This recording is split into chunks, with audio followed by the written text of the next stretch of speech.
आज हम बना रहे हैं करेले की बहुत ही टेस्टी और बहुत ही बढ़िया सी रेसिपी। आज हम अचारी करेले बनाएंगे। और ये मेरे जो करेले हैं 775 ग्राम करेले मैंने लिए हैं। इन्हें अच्छी तरह साफ वॉश करना और धोना है और फिर पोंछना है। पोंछना बहुत ज़रूरी है, इसमें जो पानी का अंश रहता है ना वो इसे कड़वा बनाता है। तो आप इसे पोंछ लेंगे ना अच्छी तरह से तो ये कड़वे नहीं बनेंगे। और इसे इस तरह से कट कर लीजिए छोटे छोटे से पीस में। ये देखिए पतले पतले चिप्स की तरह। तो इस तरह से हमें कट करके रख लेना है। अब इसमें शामिल होने वाले मसाले देख लेते हैं। यहाँ पर मैं ले रही हूँ 2 प्याज मीडियम साइज की, और इसे मैंने इस तरह से स्लाइस में बारीक चॉप कर लिया है।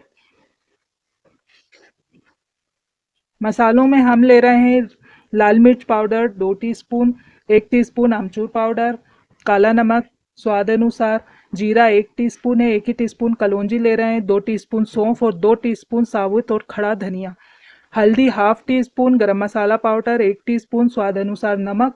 और यहाँ पर मैं ले रही हूँ ये कश्मीरी लाल मिर्च 1 टीस्पून कलर के लिए, ये तीखी नहीं होती है। साथ में हम लेंगे थोड़ी सी हींग। सबसे पहले हम गैस चालू करेंगे। इस पर एक नॉन स्टिक कढ़ाई रखेंगे। सबसे पहले हम मसाले रोस्ट करेंगे। तो जो मसाले हमने शामिल किए थे ना, जीरा, कलौंजी, सौंफ, खड़ा धनिया, ये सारे खड़े जो मसाले हैं एक साथ डालकर और धीमी आंच पर हमें इसे रोस्ट करेंगे। इतना रोस्ट करना है कि इसमें से सौंधी सौंधी खुशबू आने लगे। या 4 से 5 मिनट के लिए आप इसे रोस्ट कर लीजिएगा। मसाले ड्राई रोस्ट हो गए हैं, इससे अच्छी खुशबू आने लगी है। तो हम आंच को बिल्कुल स्लो धीमी कर लेंगे। इसे हमने धीमी आंच पर ड्राई रोस्ट कर लिया। इसे एक प्लेट में पलट लेंगे और अब इसे हम मोटा मोटा मिक्सी में दरदरा सा पीसना है। जैसे जस्ट लाइक पंजाबी में कहते हैं ना दादर बनाना, इसी तरह से इसका हम दादर बना लेंगे। अच्छा, सेम कढ़ाई में हम डालेंगे वेजिटेबल ऑयल 1.5 चम्मच। ये बड़ा चम्मच जो मैंने लिया है ना, ये इतना चम्मच। और अगर इसे ग्राम से मेजर करते हैं, तकरीबन 100 ग्राम के करीब होगा ये तेल। तो इसे हमें अच्छा तेज गरम करना है।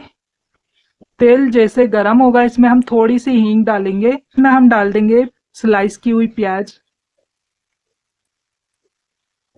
प्याज को हम हल्का गोल्डन फ्राई कर लेंगे, बहुत ज्यादा डार्क नहीं करना है इसे हमें। प्याज जो है लाइट ब्राउन हो गई है। अब इसमें हम डाल देंगे करेले जो हमने कट करके रखे थे। इसे हमने कोई नमक के पानी में नहीं रखा है, कुछ भी नहीं करना है, बस सीधा हमने धोकर पोंछकर इसे साफ काट लिया है। इस तरह से करेले बनाएंगे, जरा भी नहीं कड़वाएंगे। अब प्याज के साथ करेले को हमें अच्छे से फ्राई कर लेना है। पहले हम इसे मिक्स कर लेते हैं, मीडियम टू हाई फ्लेम कर देते हैं। प्याज के साथ इसे जब हम फ्राई करते हैं ना, तो प्याज जो है इस करेले के जो कड़वा वाला गुण है वो खत्म करती है। इसकी कड़वाहट काफी हद तक कम हो जाती है। तो ये देखिए इसे हम अच्छे से मिक्स कर लिया है। और अब इसे हम कवर कर लेते हैं कढ़ाई को, और बीच बीच में इसे चलाते हुए फ्राई करेंगे हम, जिससे करेले जो हैं अच्छे से गल भी जाएंगे साथ में प्याज के। तो कढ़ाई को हम ढक्कन वापस से हटाएंगे और इसे चला लेंगे।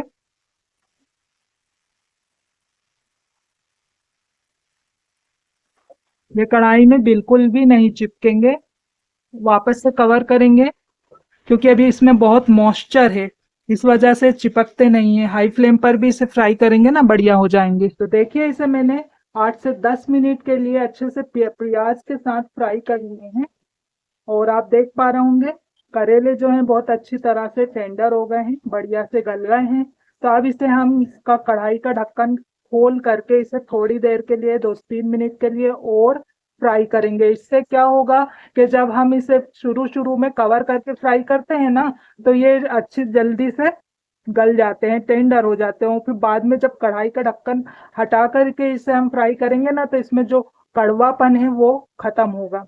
तो इस तरह से 2 से 3 मिनट के लिए कढ़ाई का ढक्कन हटा करके इसे जरूर फ्राई कीजिएगा, जिससे ये बिल्कुल भी कड़वे नहीं बनेंगे। एक टिप ये भी है। तो इसे मैंने अच्छे से 2 से 3 मिनट के लिए कर लिए हैं फ्राई।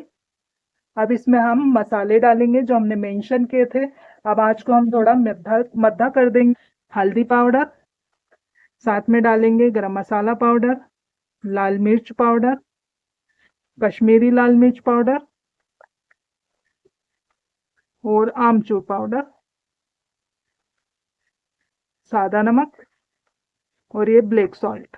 ब्लैक सॉल्ट जरूर डालिएगा, इससे बहुत अच्छा करेले के साथ टेस्ट आता है, खुलकर आता है। सभी मसाले को हम अच्छे से मिक्स करेंगे और 1 से 2 मिनट के लिए धीमी आंच पर मसाले के साथ करेले को भून लेंगे। 3 मिनट के लिए मसाले के साथ इसमें भून लेने के बाद अब इसमें हम डाल देंगे वो मसाला जो हमने ड्राई रोस्ट किया था। इसे मैंने मोटा मोटा मिक्सी के जार में डालकर पीस लिया है। पूरा मसाला इसमें हम डाल देंगे और इसे अच्छे से कर लेंगे मिक्स। अच्छे से मिक्स हो गया तब इसमें हम डाल देंगे 2 टीस्पून इमली की चटनी का लिंक, वीडियो लिंक मैंने डिस्क्रिप्शन बॉक्स में दिया है, आप वहां से इसे चेकआउट कर लीजिएगा। अदरवाइज आई बटन पर भी इसका लिंक दे दूंगी, वहां से भी आप इसे चेकआउट कर सकते हैं।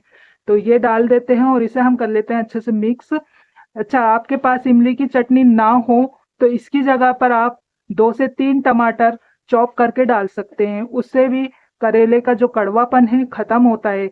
जो खटाई होती है ना, वो करेले के कड़वेपन को खत्म कर। अब इसे हम ऐसे कंटिन्यू चलाते हुए 5 से 6 मिनट के लिए मसाले के साथ भून लेंगे और आंच हमें रखना है मीडियम पर। ये करेले को मैंने 5 से 6 मिनट के लिए मीडियम फ्लेम पर भून लिया है और अच्छे से ये भुन गए, बहुत अच्छे से ये भुन गए हैं और अच्छी तरह टेंडर भी हो गए हैं। एक करेला आपको बताती हूँ, ये देखिए इस तरह हम दबा रहे हैं ना, बहुत आसानी से टूट भी रहा है।